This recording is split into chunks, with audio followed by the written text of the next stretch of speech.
Todos los viernes, de 9 a 10 de la noche, disfruta con Víctor Alvarado y su equipo de lo mejor del cine. Directo a las estrellas.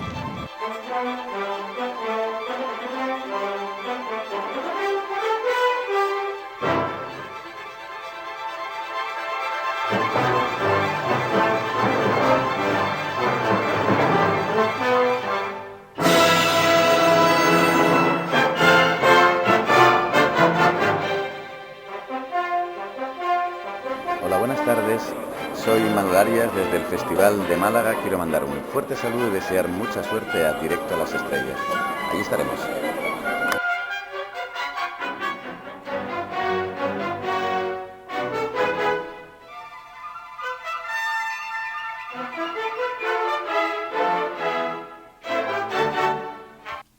No te olvides del regalo ideal para esta primavera: La fe, la ética y los valores de los superhéroes. Un libro perfecto para dar la batalla cultural con una sonrisa.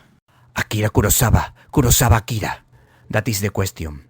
Eso debe pensar Víctor Santos, una de las indiscutibles estrellas del noveno arte, con proyección internacional incluso en Estados Unidos, pues ya nos maravilló a todos con su particular visión de Der Sala, una de mis películas favoritas de Akira Kurosawa y una oda a la amistad y al respeto de la naturaleza. Y por supuesto nos dio un buen repaso sobre la vida y obra del mítico director japonés. Un Akira Kurosawa admirado por George Lucas, Steven Spielberg y Sergio Leone, recordado por el Spaghetti Western. El caso es que este autor español adapta la obra de Rashomon, que nos cuenta las aventuras de Heigo Kobayashi, en la que se cuenta la historia de un crimen y los testimonios de las partes desde varios puntos de vista. Esta historia ha sido imitada en varias ocasiones.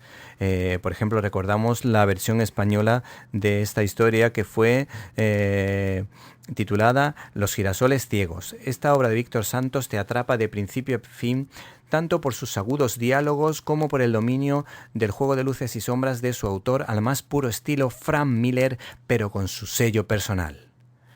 Las páginas más llamativas, aparte por supuesto de las de acción, son las que tienen que ver con este detective medieval que estudia los testimonios de los sospechosos. Por otra parte, destacamos diálogos muy potentes como uno que empieza así: Señor, si la lógica no ayuda, tal vez un trago de sake lo haga.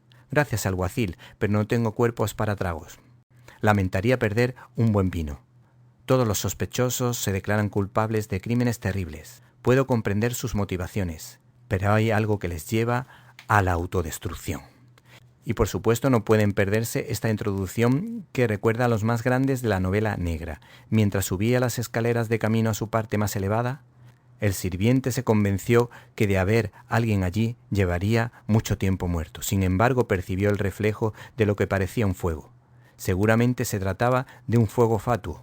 Nada humano quedaba.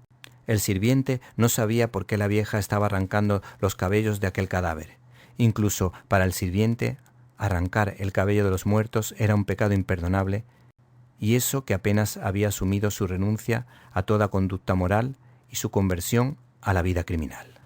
Si te gustan nuestras intervenciones, nos gustaría que te suscribieses o te hicieses miembro de nuestro canal de YouTube Cine y Libertad.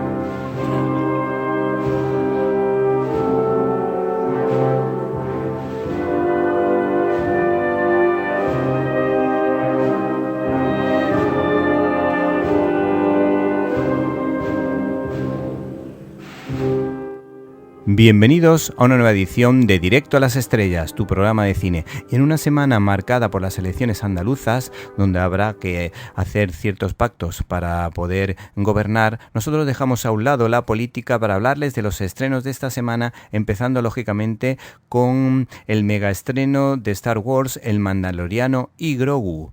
Por otra parte, se estrenan otras películas interesantes como La Bestia con Russell Crowe, Asesinato en la tercera planta, que es un homenaje al maestro del suspense, y una cinta española muy peculiar que defiende los valores del campo, Cowgirl. En Críticas en un minuto analizaremos los pormenores de la película El Gigante, que es una historia de boxeo basada en hechos reales que está realmente bien. Sobre todo interesa la vida de ese entrenador interpretado por Pierce Brosnan.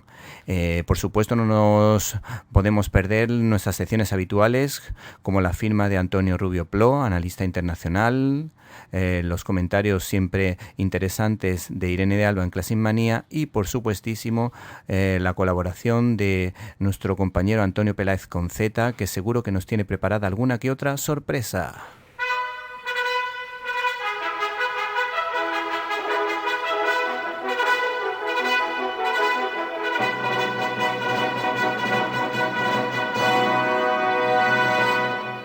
La cartelera.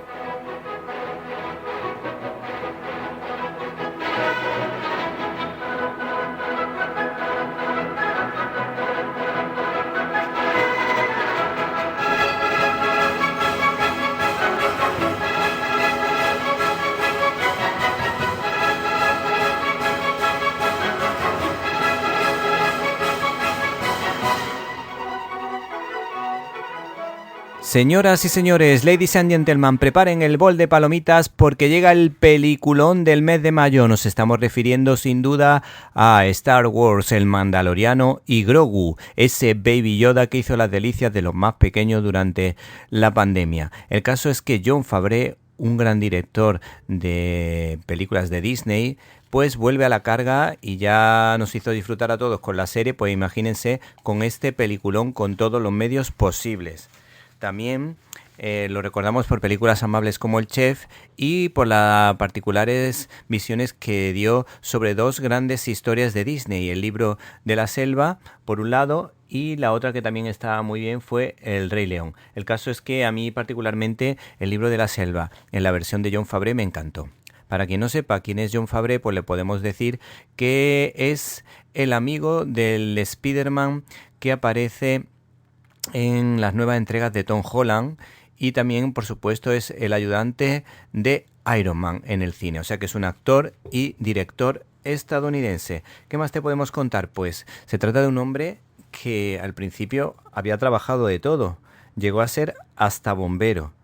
Y finalmente encontró el trabajo de su vida, lo que verdaderamente le ilusionaba, su vocación de ser director de cine y actor.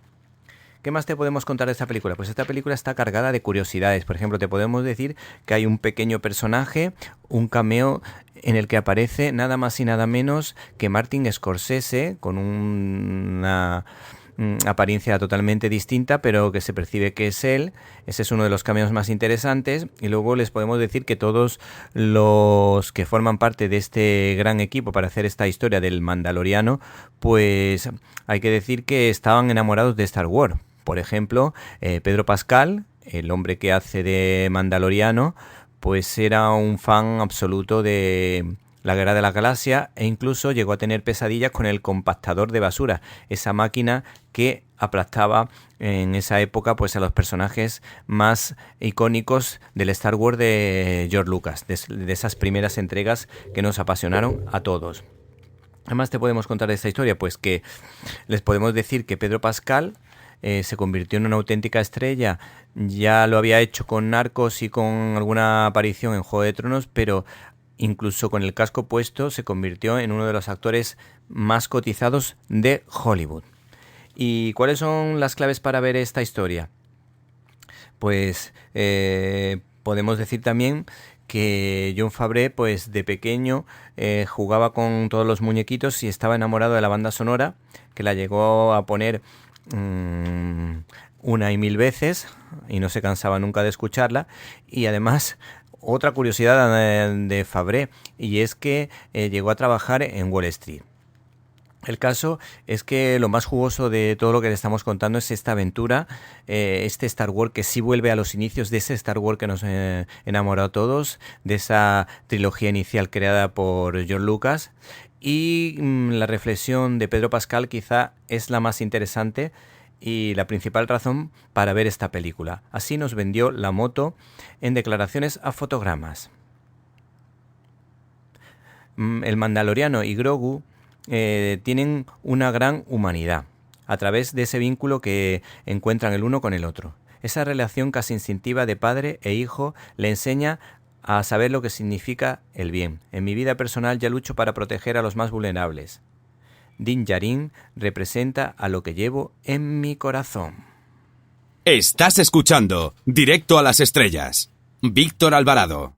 Si esta semana en Críticas en un Minuto analizaremos los pormenores de la película de boxeo gigante, en esta ocasión le toca el turno a Russell Crowe, que es el protagonista de la película Beast, La Bestia, una cinta relacionada con el mundo de la lucha libre así un poco más agresiva tipo Ilia Tupuria. O sea que podemos decir que Russell Crowe ocupa su papel hasta cierto punto, porque desde luego es incomparable a esa figura tan querida aquí en España. Un hombre valiente que además siempre defiende su fe y se entrega totalmente a lo que él considera su deporte preferido. El caso es que Russell Crowe es el autor del guión de esta historia. No es la primera vez que Russell Crowe hace de guionista, pues ya lo hizo con la película Poker Face. El caso es que esta película, La Bestia, pues se ha rodado en Australia y Tailandia y es una historia de esos hombres guerreros de este tiempo en un tipo de lucha a la que no estamos acostumbrados aquí en España. Tyler Atkins, su director, nos vende la película del siguiente modo. Los luchadores de MMA encarnan el espíritu de gladiador moderno, entregándolo todo a su oficio con disciplina y repetición. Quise explorar tanto la brutalidad como la inesperada belleza de una vida en la que las verdaderas batallas no se libran solo en el ring, sino en silenciosas luchas cotidianas. Además, creo que esta historia resuena como algo más que un drama deportivo. Es una meditación sobre la condición humana. Cuenta la historia de un campeón retirado de la MMA que regresa al ring con ayuda de su antiguo entrenador para librar un último combate contra un terrible contrincante.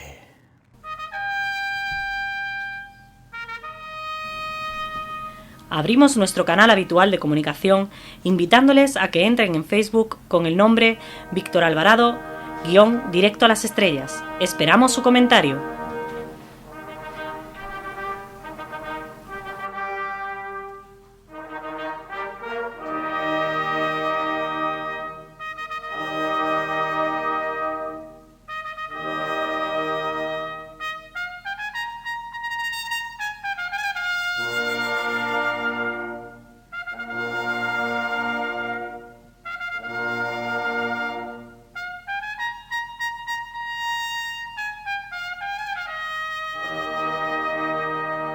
Estás escuchando Directo a las Estrellas. Víctor Alvarado.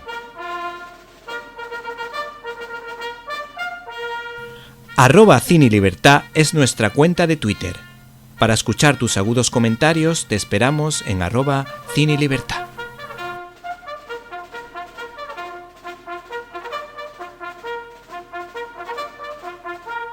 El cine de Alfred Hitchcock, el maestro del suspense, siempre hay que decir que ha envejecido magníficamente, siguen siendo obras de cine clásico, pero perfectamente se pueden ver en la actualidad. Yo, de hecho, algunas de ellas las he visto con mis hijos, como por ejemplo con La muerte en los talones, La ventana indiscreta, Vértigo y otras películas tan curiosas como por ejemplo Los pájaros. El caso es que en esta ocasión el cine francés quiere hacer un excelente homenaje a esta figura, ya que nos va a hablar de una película que tiene ingredientes muy del maestro del suspense, el misterio, el magnífico sentido del humor y ciertos líos, ciertos enredos que son interesantes para que esta obra no pierda el interés. El director de esta película ha sido Rémy Besançon, que adaptó la novela La biblioteca de los libros rechazados hace unos años, también en tono de suspense y comedia. Por tanto, estamos ante una persona que estos registros los maneja magníficamente. Los protagonistas de esta historia son Leticia Casta, recordada por su personaje de Asterix, ya que hacía de Falbalá en la película, esa mujer de la que estaba enamorado Obélix, y también Gilles Lelouch como actor protagonista.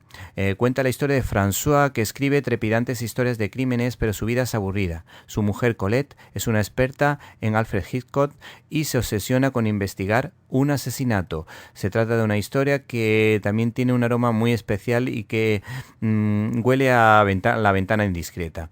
¿Qué nos podemos encontrar en esta historia? Pues tenemos las declaraciones de su director, que nos vendió la película del siguiente modo. La mayor dificultad fue precisamente dosificar el humor, el suspense y el romance sin privilegiar un género sobre otro y encontrando las transiciones adecuadas. Me siento muy cómodo en la tragicomedia, me gusta desactivar el drama con humor, pasar del frío al calor, y aquí se sumaba además el reto de investigar utilizando ciertas dosis de suspense, aprendiendo por supuesto de un gran genio. Además, a este director podemos decir que también es un experto en parodiar un poquito el mundo del thriller, intenta burlarse de algunas situaciones, pero siempre lo hace con respeto y mantiene la intriga hasta el final. Por cierto, detalle importante, esta película en su portada es realmente atractiva y seguramente al ver a los personajes habrán identificado que se refiere a la ventana indiscreta, como hemos dicho, y el título de la película, no quiero que se me olvide, Asesinato en la tercera planta.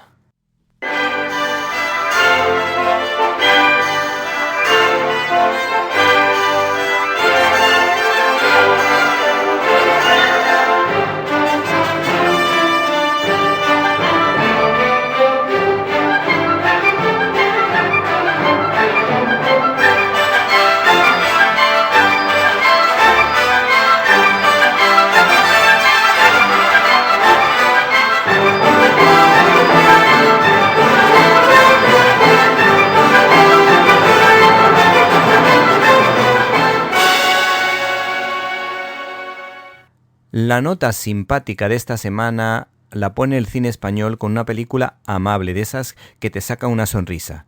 Se titula Cowgirl y sus directores son Cristina Fernández y Miguel Llorens, que nos ofrecen una comedia amable en la que se cuenta la historia de una mujer de 60 años de la zona rural de Castellón que necesita que Tona, su vaca, su última vaca de la granja, se quede preñada para poder mantener la explotación ganadera. Una película que sin duda es un homenaje a la gente del campo que a veces es maltratada por las decisiones políticas de algunos de nuestros políticos, como ha pasado en la Comunidad Europea, donde se ha perjudicado gravemente a la agricultura española con ese acuerdo que se ha llegado con Mercosur, sin cumplir, por supuesto, los mismos requisitos sanitarios o de sanidad que hay aquí en España. Hay que decir que es la historia, según sus creadores, de una mujer que aparentemente es un ser invisible en un mundo más bien de hombres. Y luego también nos da unas claves bastante curiosas y unas declaraciones que desde luego demuestran el tono humano de esta película. Cowgirl contiene mucho de aquello que conforma la vida, mucho de lo que nos agita y nos conmueve. Hay emoción, comedia, misterio y aventura. Hay amor y drama, un complejo cosmos donde las relaciones, las experiencias y los vínculos con el paisaje son los absolutos protagonistas.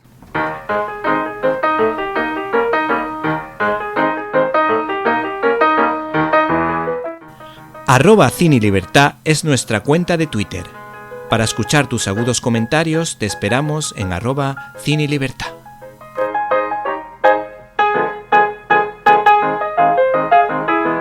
Y si te gustó este comentario, puedes suscribirte en nuestro canal de YouTube Cine y Libertad.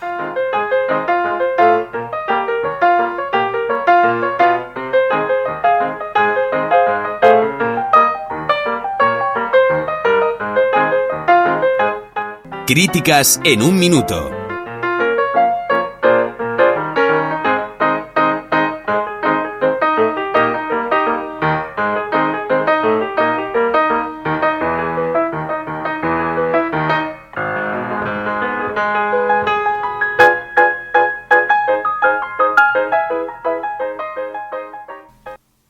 Fundación Edelvives patrocina este espacio cultural. Gigante. Uno de los estrenos más importantes de esta semana tiene un aroma especial a gimnasio de boxeo porque está producida por Sylvester Stallone, uno de los primeros cineastas en usar el sistema de Steadicam, el cual potenció en sus películas de boxeo y le permitió conseguir un éxito rotundo con Rocky. En esta ocasión, Stallone asesora y produce una cinta titulada Gigante mediante Balboa Producciones. No te olvides del regalo ideal para esta primavera: la fe, la ética y los valores de los superhéroes. Un libro perfecto para dar la batalla cultural con una sonrisa. La película está dirigida por el británico indio Rowan Attal, que ha trabajado ya en otras ocasiones con un español, Jaume Balagueró. El reparto está encabezado por Pierce Brosnan, autor irlandés conocido por la serie Remington Steele y por haber interpretado lógicamente a James Bond, y el actor egipcio-británico Amir El Masri, recordado por su participación en Star Wars, El ascenso de Skywalker. La cinta llega respaldada por su paso por festivales como el de la Seminci de Valladolid o el London Film Festival de 2025. El actor protagonista interpreta al célebre boxeador británico de origen yemení Nassim Hamed, quien alcanzó el campeonato mundial desde una posición muy humilde.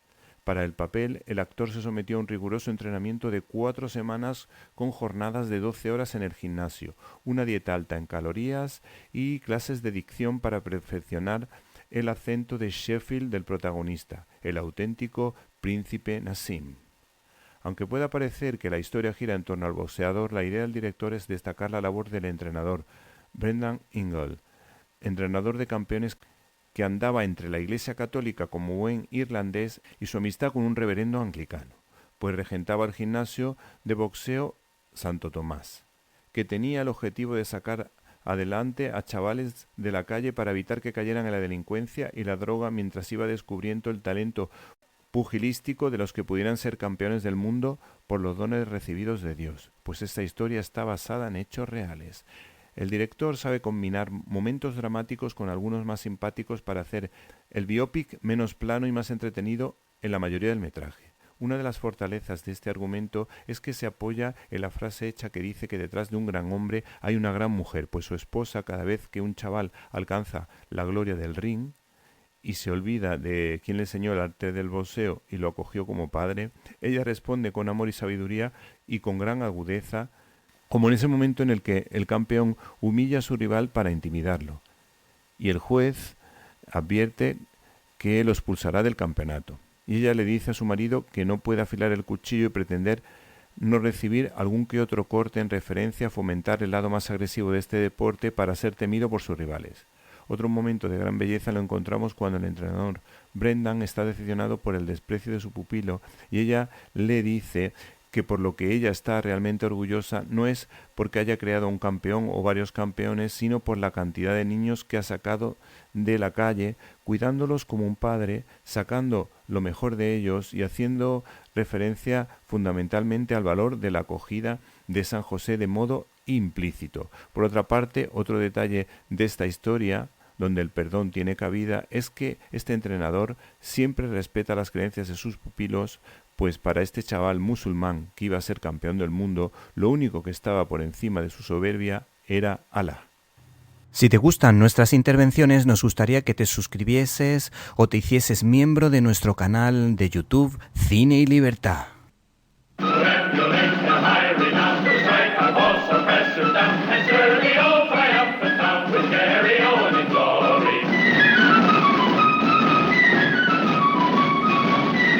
Storyboard.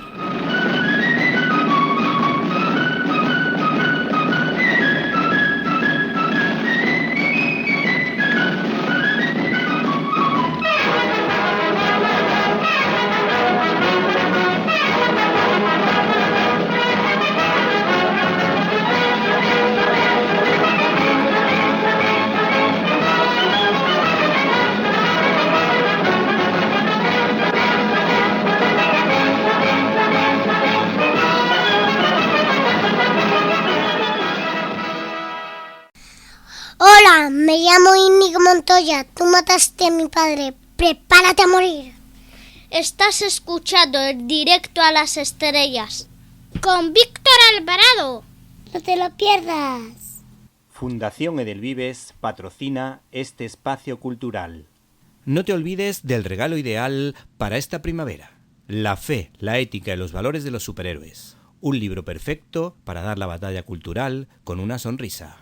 El símil comiquero entre comillas al mundo del show televisivo es sin duda Marvel 2-in-1, donde por ejemplo La Cosa invitaba a la estrella de turno, como por ejemplo Bruja Escarlata. O en este caso, en su distinguida compañía, pues vemos que Superman y Batman invitan a Supergirl. Nos estamos refiriendo lógicamente a Kara Zor-El, la primísima de Superman creada por Otto Binder y Al Plastino hace ya muchísimos años. Una superheroína destinada a dar la vida por Clarkito, por su Clark Kent, como ocurrió en ese evento especial creado por Mark Waldman y George Pérez, donde vemos a Superman portando en brazos a una Supergirl tristemente fallecida. Todo ello llevó a varias producciones relacionadas con el mundo de Supergirl, pero en televisión y en el cine, concretamente en el año 1984. De hecho, en Wonder Woman 2 se hace una especie de homenaje a esa época y a esa película. Y por supuesto no nos podemos olvidar de la serie creada por Greg Berlanti, una serie muy familiar donde Supergirl aparecía bastante bien retratada y que desde luego merece la pena ver. Por último, destacamos que con motivo del estreno de Supergirl, pues se están preparando muchas historietas relacionadas con la superheroína, ya que Craig Gillespie es el director de la nueva entrega de Supergirl, protagonizada por Miri Alcott, un director que tiene muchísimo que ver con el mundo de los grandes dramas cinematográficos. El caso es que tengo en mis manos un excelente cómic escrito por Jen Love, que buscaba en esa época pareja artística antes de conocer al mítico Tim Sale. Y durante un tiempo estuvo trabajando con Michael Turner, un especialista en dibujar chicas, y de ahí la perfección de Supergirl con un cuerpo perfecto.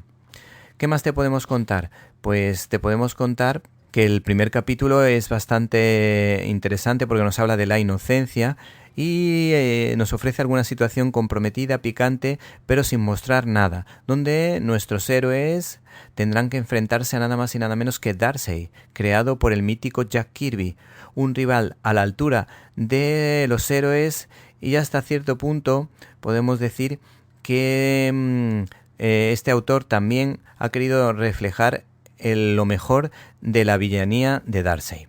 Superman vuelve a ser el héroe confiado que sigue dando varias oportunidades como buen personaje mesiánico que es. Sobre todo lo vemos cuando dice la frase: a diferencia de Batman, tengo fe en esa chica. Mientras Darkseid intentará manipular a la encantadora Supergirl para que se ponga del lado del mal. Una superheroína humilde que quiere aportar su grano de arena a la Liga de la Justicia. Y por otra parte, Superman vuelve a sus orígenes, recordándonos los valores que sus padres le transmitieron y cómo le criaron en ese pueblecito de Kansas. Valores como el perdón, donde aparecen dos poderes muy curiosos en este cómic: la ciencia amazona y la caja madre. Además, esta reflexión nos recuerda a la capacidad de Superman para ver más allá que el resto de los mortales, y esa capacidad que demuestra que puede leer el alma de los demás. Esta nave transporta a mi hija, Kara Zor-El, del ahora extinto planeta Krypton. Trátala como tratarías a tu propio hijo, pues verás el tesoro que será para tu mundo. Tampoco podemos perder de vista cómo, sin decirse de manera explícita, Superman hace las veces de mentor, como solo lo sabe hacer este guionista, cuando dice: ¿te gusta tu traje? Lo ha hecho mi madre. Por último nos quedamos con la dedicatoria de Jen Love a su hija Audrey, que guarda ciertos paralelismos con Supergirl. A mi hija, quien me ha enseñado que en algunos momentos oscuros puede haber alegría y nunca hay que olvidar que hay esperanza. Me siento impotente ante su risa. Si te gustan nuestras intervenciones, nos gustaría que te suscribieses o te hicieses miembro de nuestro canal de YouTube Cine y Libertad. Fundación Edelvives patrocina este espacio cultural. No te olvides del regalo ideal para esta primavera: La fe, la ética y los valores de los superhéroes. Un libro perfecto para dar la batalla cultural con una sonrisa.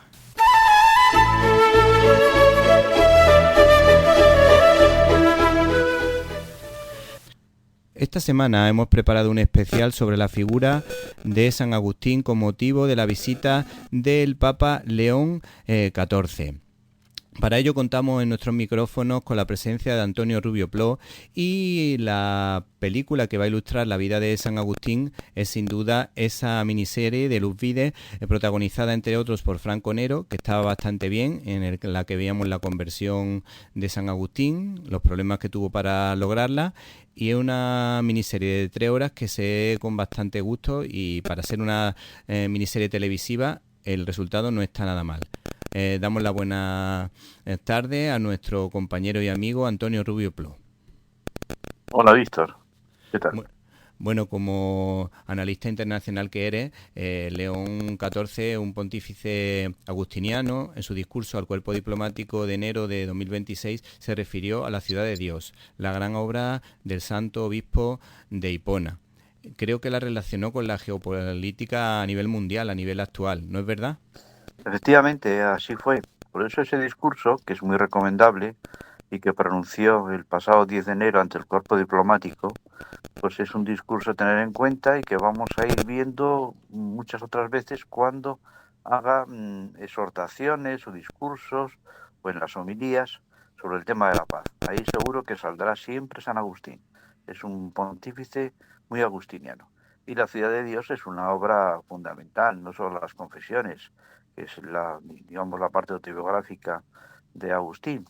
La ciudad de Dios es toda una filosofía de la historia en la que se pueden meter muchas cosas, ¿no? También la geopolítica.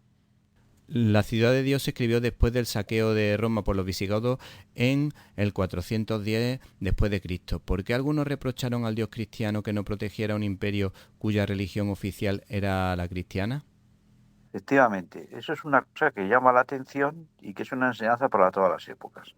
En teoría, Roma se había convertido al cristianismo y en tiempo de Teodosio, eso fue unos 20 años aproximadamente, sí, antes de que pasaran estos hechos, pues ya era la religión oficial del imperio.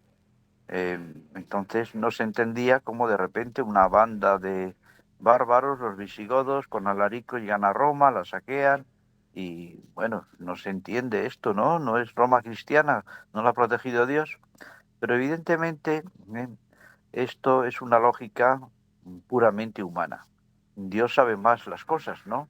Entonces, a lo largo de la historia ha habido ejemplos de gente que se ha confiado en que eran los elegidos de Dios y han sido derrotados. No hay que irse muy lejos. La Biblia nos habla de ello. En el Antiguo Testamento, en el libro de los jueces, los filisteos han sido derrotados por Israel. Y parece que les amenaza una derrota mucho mayor todavía, porque se enteran de que el Arca de la Alianza ha llegado al campamento de los hebreos. ¿Y qué pasa? Que se asustan, pero reaccionan y dicen que van a combatir y derrotan y se apoderan del Arca de la Alianza. Esto choca muchísimo, ¿no? ¿Cómo es posible? Pero claro, ahí no se tienen en cuenta otras cosas. La fidelidad del pueblo hacia Dios, del que se han apartado, y otras muchas cosas hacen que ese pueblo ya no estaba siguiendo los dictados de Dios. Y no digamos otros ejemplos que ha habido. Más recientemente, me acuerdo en la Primera Guerra Mundial, en los cinturones de los soldados alemanes del Kaiser figuraba la frase en alemán, Dios con nosotros. Pero evidentemente Dios no estaba con ellos. Y no solo porque fueran derrotados, ¿no?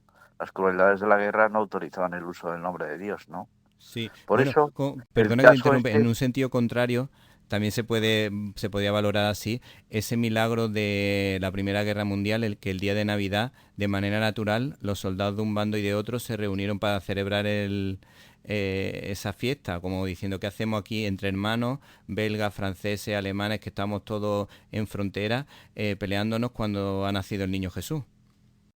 Pues sí, ese fue un milagro mucho mayor que los milagros extraordinarios. Sí. Nació del corazón humano y sin duda fue inspirado por Dios. Bueno, la figura de San Agustín distingue la ciudad de Dios y la ciudad terrena. Hay también autores importantes españoles que han hecho referencia de alguna manera y han utilizado este título en sus libros. Esto se plantea como una lucha entre el bien y el mal, o hace distinción entre la esfera de Dios y la del César? Esa es la distinción que hay que hacer entre el Dios y el César, porque es la que dice Jesús en los Evangelios. No toma partido por una o por otra, diciendo que existe un imperio de Dios en la tierra. Eso. El problema es que en muchas ocasiones ha sido interpretado así y se ha pensado en un mundo de buenos y malos, y hemos visto que algunos imperios que se presentaban como buenos pues no son tan buenos por la forma de actuar. Eso ha sido siempre un gran contraste. Entonces hay que mirar la veracidad de Dios desde el punto de vista evangélico y pensar que en el mundo existe el trigo y la cizaña y crecen juntos, pero Dios no ha dicho, lo dice la parábola, que arranquemos la cizaña porque podemos arrancar el trigo. Entonces tienen que crecer juntos, ¿no? Y lo mismo en este caso de la ciudad de Dios y la ciudad de los hombres. Nosotros somos ciudadanos del cielo, somos peregrinos. No podemos desentendernos de la ciudad terrena, en absoluto. Ni tampoco podemos considerar que la ciudad terrena lo es todo. Entonces hay que mantener esas dos esferas. Y eso Agustín lo tenía muy claro. A partir de la ciudad de Dios, ¿ha rechazado León XIII el uso de la fuerza y el desprecio por el multilateralismo y la cooperación internacional? Efectivamente. En ese discurso, León XIV hizo lo siguiente, ¿no? Empezar a hablar de cómo nuestro mundo no puede basarse en un retorno a los imperios, que es lo que parece que estamos viendo ahora mismo, ¿no? Como si hubiera tres imperios, el americano, el ruso y el chino, y que todas las normas internacionales están de más, ¿no? La cooperación internacional, el Estado de Derecho, todo eso parece haberse oscurecido con unas ideas o unas políticas, mejor dicho, que preconizan el uso de la fuerza, la expansión territorial o la guerra de conquista. Todo esto era impensable hace unos pocos años, ¿no? Entonces, León XIV, en ese discurso que he dicho y en otras ocasiones, ha defendido también que no se emplee esa violencia para dominar el mundo, que no haya una expansión de tipo imperialista que parecía superada, pero que no lo está tanto como lo estamos viendo, ¿no? Sí, sí. Entonces, vuelve a hablar de la necesidad de cooperar entre las naciones y del diálogo, que es importante, que no es una cosa vacía, sino que es una forma de conocerse unos a otros, cosa que muchas veces en nuestro estado de polarización que vive el mundo, pues no se hace. Sí, la verdad es que las situaciones están muy enfrentadas. Podemos estar más a favor de uno y de otros, pero la situación es complicada ahora mismo, tal y como se están planteando las cosas. Luego, en relación al tema que te he comentado, por ejemplo, quería resaltar la labor de Alberto Bárcena en su libro Iglesia y Masonería, las dos ciudades, que hacía como una referencia al bien y al mal. Este historiador colabora en Radio María hablando de la historia de la Iglesia y lo hace realmente bien. Y luego tiene libros realmente interesantes, como uno que habla sobre un poco de la historia del Valle de los Caídos, y luego también yo me he leído ese libro que habla sobre la Guerra de la Vendée, que estaba también muy bien, y que ya aprovechamos la oportunidad porque todavía tenemos un poquito de tiempo pues para recomendar los libros de este autor, que desde luego no defrauda, y en una sola página a lo mejor te cuenta lo que otros te cuentan en 50, o sea que tienes que ir muy despacio cogiendo detalles, porque eso es lo más característico de este autor. Sí, es una buena síntesis la que puede hacerse así, ciertamente, ¿no? Y que hablas de la Vendée, pues es un episodio poco conocido, bueno, ahora un poco más que hace unos años, de la Revolución Francesa, que realmente pues se destacaban sus logros legislativos y tal, y bueno, mucha mitología, pero que realmente ocultaba el hecho de un auténtico genocidio que tuvo lugar en la zona noroeste de Francia, ya por los años 1793-94, ¿no? Fue el Sí, caso sí. de la Vendée, Sí, y sí. que esto ha ido saliendo poco a poco a la luz, y ahora pues es un asunto muy evidente, ¿no? Para los historiadores. Sí, sí, además se han hecho películas, incluso el parque de atracciones francés, uno de los más importantes, que también está aquí en España, Puy de Fou, me parece que se dice en francés, pues Sí. ha apoyado, ha repasado, de alguna manera, ha tratado este tema, ha apoyado incluso una película en la que se cuenta muy bien esta historia y desde luego están haciendo una labor muy importante tanto en Francia como en España sobre esos episodios que eran controvertidos hasta que descubrimos la verdad de lo que pasó. Sí, bueno, hay que tener en cuenta una cosa, que en el caso francés de Puy de Fou, pues es que justamente está el parque temático en esa zona, o no muy lejos de esa zona, mejor dicho. Sí, Entonces allí se tiene el recuerdo vivo sí, de lo que sucedió.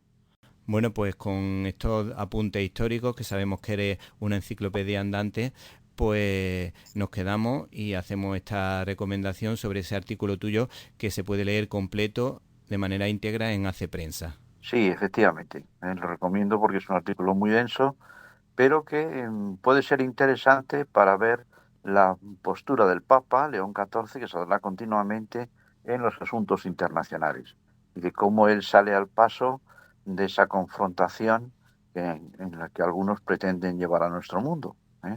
Sí, sí. Y Bueno, pues él habla de una paz desarmada y desarmante, eso no lo olvidemos nunca. Volverá a repetirlo. Lo dijo al inaugurar su pontificado, lo ha repetido y seguro que lo repite en su viaje a España y en otros viajes que haga. De hecho, va a hacer una a Francia también, a finales de septiembre. Ojalá pudiese ser posible que pudiésemos vivir una paz desarmada. Es complicado, porque en el momento que un país se desarma está en peligro de ser invadido.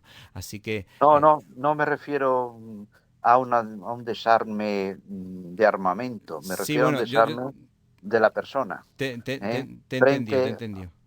Sí. Bueno, eso es algo más que una cuestión de armamento. Es una actitud de la paz. Pues entonces nos quedamos con esa actitud y así nos va a quedar esta entrevista perfecta. Muchísimas gracias por tu presencia en nuestro micrófono. Pues muchas gracias a ti, Víctor, como siempre.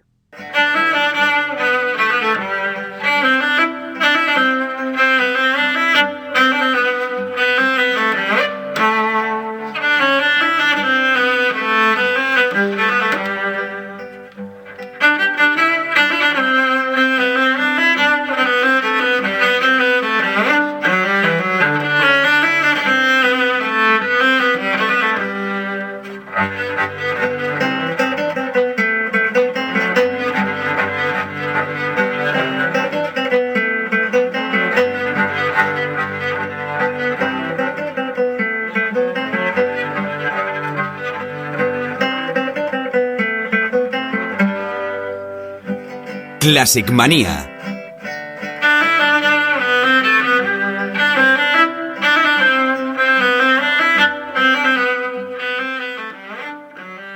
Hola Irene, ¿cómo estás? Hola Víctor, yo muy bien, ¿y tú qué tal? Yo estoy bien, pero ¿tú qué haces con la cara pintada de negro? Pues a ver si adivinas quién viene a cenar esta noche. Ah, vas a hablar de Adivina quién viene a cenar esta noche. Pues sí, se trata de una película en contra del racismo, pues defiende que todos los hombres somos iguales y critica los prejuicios que tenemos ante lo diferente. La dirige Stanley Kramer y el excelente y sólido guión corresponde a William Rose, que nos hace reflexionar y a la vez nos provoca la sonrisa. ¿Cuál es el argumento y su reparto? Pues una familia liberal espera que su hija vuelva de un viaje donde ha conocido a su actual pareja, que es invitada a casa de la familia para conocerle. La sorpresa será mayúscula cuando vean que el novio es negro. Y los actores son Catherine Hutton, Sidney Poitier, Katharine Hepburn, Spencer Tracy, Beach Richards y Roy Kleen. Y ahora necesito que me cuentes lo que dicen mis fuentes. Bueno, pues mis fuentes cuentan que cuando Katharine Hepburn recibió el Oscar a la mejor actriz por su interpretación en este film, dijo: "Siento como si se lo hubiera robado a Spencer". Spencer Tracy era su pareja en la vida real, aunque él no quiso separarse de su mujer porque era católico. El film lo protagoniza la pareja sin papeles, como decíamos, Spencer Tracy y Katharine Hepburn. El monólogo que hace al final de la película Spencer Tracy es la última escena rodada de este actor, pues murió apenas unos días después de rodar este film. Sí, además lo hicieron porque veían que se moría. Ahora me gustaría que confirmases mi teoría de que el enchufismo y el cine funcionan. Pues Catherine Hutton es la sobrina de Katharine Hepburn y solo rodó esta película como un favor a su tía. Por último, vamos a reproducir algunos de los diálogos más significativos. Las dos primeras parrafadas corresponden a Spencer Tracy. Sois dos seres maravillosos que os habéis enamorado y que en definitiva tenéis un simple problema de pigmentación. Habrá 1 millón de personas aquí en nuestro país que se asombrarán, ofenderán y horrorizarán ante vuestra unión y tendréis que afrontar esas consecuencias, tal vez durante el resto de vuestra vida. Pero debéis ignorar a esos pobres diablos o compadecerlos, porque son esclavos de sus prejuicios, fanatismos, ciegos odios y estúpidos miedos, y cuando llegue el caso debéis uniros el uno al otro estrechamente, desafiando a esos mentecatos. En segundo lugar, rememoramos un diálogo entre el obispo y Spencer Tracy. Yo, si te parece, hago de Matt. Vale. Estoy convencido de que no tienen ninguna probabilidad de ser felices, ni en este país ni en este cochino mundo, a lo que contesta el obispo. Ellos son este país y cambiarán este cochino mundo. Y la frase que más nos hace pensar y que nos recuerda las importantes reivindicaciones de Martin Luther King es la siguiente. Tú me consideras un hombre de color y yo me considero un hombre. Bueno, Irene, muchas gracias y hasta la semana que viene. Hasta la semana que viene. No te olvides del regalo ideal para esta primavera: La fe, la ética y los valores de los superhéroes. Un libro perfecto para dar la batalla cultural con una sonrisa. Fundación Edelvives patrocina este espacio cultural. Ahora, si les parece, conectamos con el Planeta Radiocine para ver qué nos tiene preparado nuestro compañero, nuestra antena de plata, nuestro gran sabio del cine. Hola, Antonio Peláez con Z, ¿estás por ahí? ¡Qué fuerte me parece!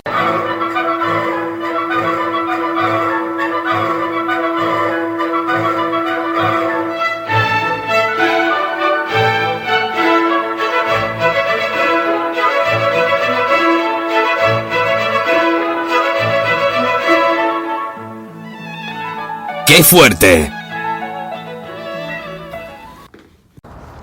Queridos oyentes de Directo a las Estrellas, querido Víctor Alvarado, más Víctor Alvarado que nunca, bueno, lo sigues intentando. Pues aquí os está hablando Antonio Peláez de Barceló desde el Planeta Radiocine, al borde de un lago que está fresquito, un lago está fresquito, pero que está bonito. El lago Ontario, estoy en Toronto, por eso no estoy en el Festival de Cannes, pero se puede hablar del Festival de Cannes desde esta riviera donde vemos también yates, donde, oye, aquí tenemos actores famosos. Aquí Ryan Reynolds nos hace los donuts. A ver, no es que esté en los Tim Hortons todos los días haciendo donuts, pero sí que es verdad que hay un donut Ryan Reynolds con sabor a sirope de arce, que me pierdo y que no os hablo de cine. Pero sí que tenemos este año el Festival de Cannes, y yo para no ver tantas películas españolas, porque, vamos a ver, digamos la verdad, ver cine español está bien, que nosotros somos españoles y trabajamos por lo nuestro, ¿vale? Pero si ves demasiado cine español, ay, hijos míos, es que te conviertes en Almodóvar. Y además tampoco lo he visto tanto, yo creo, Bueno, pues lo que digo, hay que alejarse un poco para no volverse loco con tanto cine español como tenemos en el Festival de Cannes. 3 películas en sección oficial a la competición. Vamos, esto es como si metes 3 bolas iguales en el bombo de la lotería y no ganas, en fin. E incluso alguna en la Semana de la Crítica. Vamos a por ello. 19 de mayo de 2026, eso era ayer. Mayo 2026, Festival de Cannes. ¿Qué es lo que ha pasado? Pues que del 12 al 23 tenemos a Park Chan-wook. ¿Cómo pone ese señor la cámara? ¿Cómo pone este señor la cámara? Bueno, pues tenemos a Park Chan-wook que se va a ver películas con estos amigos suyos. Chloe Zhao. Por favor, pero Chloe Zhao es la directora de Nomadland. Pero esta señora es muy buena, esta señora ya podría ser ya la presidenta del jurado. Pues no, el presi es Park Chan-wook. Demi Moore. Es que esto podemos hacer una peli porque tenemos a Demi Moore y tenemos a Stellan Skarsgård. Ahí podría haber una historia de amor, ya por edad. Por estado de conservación, Demi Moore parece su hija. Pero bueno, Paul Laverty, este señor que hace los guiones. Diego Céspedes, Isaac de Sancolé, Laura Wandel, Ruth Nega. En fin, tenemos un jurado como últimamente, y como se quejaban ya desde hace tiempo algunos críticos del Festival de Cannes, de estrellas, pero no necesariamente un jurado que vaya a buscar la mejor película. Y hace tiempo que el jurado tiene que ser estrellas. Bueno, pues a lo que estábamos. Este año tenemos Amarga Navidad de Pedro Almodóvar, sí, la que se estrenó en España, que se puede estrenar ya en España, que el chico ha estrenado en primavera, en fin, y se puede poner en el festival. La bola Bola Negra, Bola Blanca, diría Chiquito la Calzada, de Javier Calvo y Javier Ambrosis. Sí, los Javis, yo a estos tíos no les aguanto. Y tenemos también este es muy bueno, que es Rodrigo Sorogoyen con El Ser Querido. Ahora, atentos, parece una paradoja, porque es con uno de los seres menos queridos. Y mira qué bueno, pero a que se le quiere poco, porque es que empieza a decir cosas y no para, en España, que es Javier Bardem. 3 películas para un gran premio, la Palma de Oro del Festival de Cannes, pero ojo, que es que no son los únicos, porque resulta que también va a estar compitiendo por ahí lo de siempre. Hirokazu Koreeda, este señor japonés que es buenísimo, estas historias que hace él sobre todos esos personajes de niños. Habrá que ver este año qué es lo que trae. Bueno, pues está Koreeda, está Christian Mungiu, este es el que se llevó la Palma de Oro por 4 meses, 3 semanas, 2 días. En fin, la película aquella era bastante potente, pero este director es uno de los grandes, una de las claves del cine rumano. La de 4 meses, 3 semanas, 2 días, sería casi 1 hora, ¿no? Y bueno, pues esa fue su película debut, ya la pumba, Palma de Oro. Bueno, pues en este caso hace Fjord con Sebastián Stan y Renate Reinsve, que esta actriz es que se está poniendo últimamente muy de moda, es la de la peor persona del mundo. Una familia rumana cristiana que vive en Noruega, ¿vale? Conflicto con la progresía, con los valores tradicionales. Parece que los críticos progres quieren más progresía, los críticos tradicionales quieren más tradición. Habrá que verlo porque Mungiu siempre sorprende. No es que sea un director radical en cuanto a las formas, pero sorprende. Bueno, L'Inconnu, Arthur Harari, eso es una película con Léa Seydoux. Esta chica es que es la hija de uno de los grandes popes del cine francés. Entonces ella es muy buena, ¿vale? Pero los Seydoux, chicos, los Seydoux os ha venido el cine desde niños. Bueno, pues el caso es que Harari era el guionista de Anatomía de una caída, que ya tuvo un película. Además es que te dice Anatomía de una caída, ya ves ahí el póster y ves ahí la persona caída, ¿no? Pues que ya tuvo mucho éxito en el Festival de Cannes. Pues ahora mezcla una historia de dobles, ¿vale? Esto nos puede recordar a lo que hizo Villeneuve, ¿vale? Que además fue producido por España, que era basado en una historia de Saramago, en fin. En este caso, elementos fantásticos, historia psicológica, drama. Dice Le Monde que hay ecos de Borges. Chico, esto hay que verlo, pero esto hay que verlo, yo creo que con palomitas, por si acaso, porque esto puede ser bastante complicado. Follo Fukada, otro director, ¿vale? Pues en competición, que además es un director japonés con prestigio, ha hecho Nagi Notes. Esto es la típica película tranquila, según nos dicen, porque ya sabes que yo estoy en Toronto, ya os he dicho, que tú te sientas ahí y cuidado, tienes que haber dormido bien la anterior noche, ¿vale? Drama, calma, contención, una ciudad japonesa de provincias, la madre de Dios. Bueno, y entre otros de los que pueden competir está también Club Kid, pero esta es en una cierta mirada, Un certain regard, que hace Jordan Fishman y que dicen que es una película cool, una película pop. Qué miedo me da cuando dicen películas pop, porque además el propio Almodóvar es como pop. ¿Estos ganarán? Pues vaya susto saber, sobre todo desde una cierta mirada, no nos importa, porque una cierta mirada este año no hay nada de España.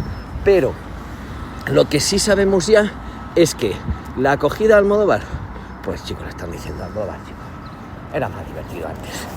Ahora te has puesto un reflexivo a pensar sobre tu propia vida, la metaficción y no sé qué. Eso ya lo sabemos en España. Ya la película, pues quien la haya podido aguantar, la ha aguantado. ¿Qué pasa? Que Bardem... a ver si se va a llevar un premio Bardem.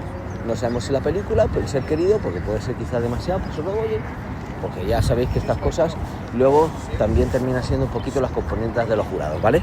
Pero sí que tenía buena acogida. Y la de los Javis, pues de momento no ha tenido acogida y alabado sea Dios. A partir de ahí, también lo que nos encontramos es a la actriz y ahora también directora Aina Clotet. Aina Clotet la tenemos en la Semana de la Crítica con una película que ya se ha estrenado, se llama Viva, ¿vale? Película sobre el cáncer de mama, una mujer que intenta reapropiarse, según lo que de su deseo y de su cuerpo tras una mastectomía. cine, que ha recibido buena crítica, pero sobre todo por parte de los medios españoles, porque ya sabéis que esta sección, la Semana de la Crítica, sobre todo, es que además es una sección que es para directores noveles o segundas realizaciones. Así que habrá que ver cómo va todo por ahí. En general, ¿qué es lo que se comenta? Que se está perdiendo el cine más comercial en Cannes y sobre todo está apostando por el cine autor, cosa que yo prefiero, porque muchas veces el cine autor son las buenas películas. Eso suele ocurrir en el caso de Corea, pero también hay alguna que podría ser un poco comercial. Imaginaos Travolta dirigiendo, bueno, pues la crítica la ha puesto por los suelos, una especie de película medio infantil, un piloto. Él dice que no sabe si va a volver a dirigir y ya la película ni siquiera se ha estrenado, así que lo que hicieron que es darle una palma de oro. También se ha celebrado el 20 aniversario del Laberinto del Fauno, con Guillermo del Toro presentando la película y preguntando ahí a sala llena si había gente que no la había visto todavía. Sí, había gente que todavía no la había visto, así que la iban a descubrir ahí en la sala Buñuel del Festival de Cannes. Y por último, pues también que ha habido un homenaje, aunque no lo creo, homenaje a The Fast and the Furious, claro, porque esas son las películas que hacen dinero y que luego permiten hacer algunas como esas en las que un director habla con su hija. Y no estamos hablando de la de Bardem, que sí ocurre eso, sino de la que hizo Stellan Skarsgård el año pasado y que a lo mejor cuando ve la de Bardem piensa, ¿me han hecho un remake? ¿Voy a votar o no voy a votar? Voten o no voten, eso lo sabremos dentro de unos pocos días. Un abrazo desde Toronto. Aquí está más fresquito, me encanta más fresquito. Hasta la próxima. Bueno, llegó el momento de la despedida. Pero antes quiero agradecer el trabajo a todo el equipo de Directo a las Estrellas. Un abrazo para Antonio, Irene, Guadalupe, Jaime, Carlos y Javier, sin los que hubiese sido imposible realizar este programa. Espero que usted, y también usted, o tal vez tú, hayas pasado un rato entretenido. Recibe un cordial saludo de Víctor Alvarado y hasta la semana que viene.